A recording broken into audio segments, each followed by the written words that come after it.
অভিনেতা প্রবীর মিত্র আর নেই। খ্যাতিমান অভিনেতা প্রবীর মিত্র মারা গেছেন। ইন্না লিল্লাহি ওয়া ইন্না ইলাইহি রাজিউন। আজ রোববার রাত 10টার পর রাজধানীর একটি বেসরকারি হাসপাতালে চিকিৎসাধীন অবস্থায় তার মৃত্যু হয়েছে। অভিনেতার ছোট ছেলে সিফাত ইসলাম প্রথম আলোকে এ তথ্য নিশ্চিত করেছেন। 81 বছর বয়সী প্রবীর মিত্র বেশ কিছু শারীরিক জটিলতা নিয়ে 10 দিন আগে ১৩ দিন ধরে হাসপাতালে ভর্তি ছিলেন। শরীরের অক্সিজেন স্বল্পতাসহ নানা অসুস্থতায় গত ২২ ডিসেম্বর তাকে রাজধানীর একটি বেসরকারি হাসপাতালে ভর্তি করা হয়। সময়ের সঙ্গে সঙ্গে তার শারীরিক অবস্থার অবনতি হয়। প্রবীর মিত্র ইসলাম ধর্ম গ্রহণ করেছিলেন। তার পুত্রবধূ সোনিয়া ইসলাম জানিয়েছেন, রাতে গোসল শেষে ফ্রিজের গাড়িতে প্রবীর মিত্রের লাশ ধানমন্ডির বাসায় রাখা হবে।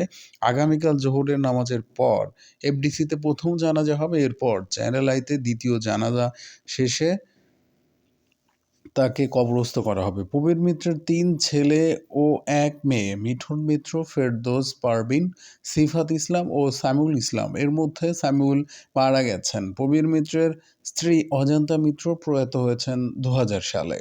১৯৪৩ সালে ১৮ই আগস্ট কুমিল্লার চান্দিনায় জন্মগ্রহণ করেন প্রবীর মিত্র।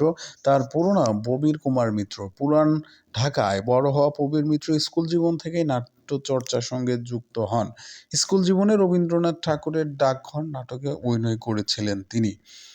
১৯৬৯ সালে প্রয়াত এইচ আকবরের জল চলচ্চিত্রে অভিনয়ের জন্য প্রথম প্রবীর মিত্রের ক্যামেরার সামনে দাঁড়ান। যদিও চলচ্চিত্রটি মুক্তি পায় ১৯৭১ সালের ১ জানুয়ারি। ক্যারিয়ারের শুরুর দিকে প্রবীর মিত্র নায়ক হিসেবে কয়েকটি চলচ্চিত্রে অভিনয় করেন। পরে চরিত্রাভিনেতা হিসেবে কাজ করেও তিনি দর্শক প্রিয়তা পেয়েছেন। তিতাস একটি নদীর নাম, জীবন তৃষ্ণা শেয়ানা, জালিয়াত ফরিয়াদ, রক্ত শপথ চরিত্রহীন, জয় পরাজয় অঙ্গার, মিন্টু আমার নাম, ফকির মজনু শাহ, মধুমিতা অশান্ত ঢেউ, অলংকার, অনুরাগ, প্রতিজ্ঞা, তরুলতা, গায়ের ছেলে, পুত্রবধূ সহ ৪ শতাধিক চলচ্চিত্রে অভিনয় করেছেন তিনি। এই গুণী অভিনেতার মৃত্যুতে আমরা সবাই শোকাহত। তার আত্মার মাগফিরাত কামনা করি।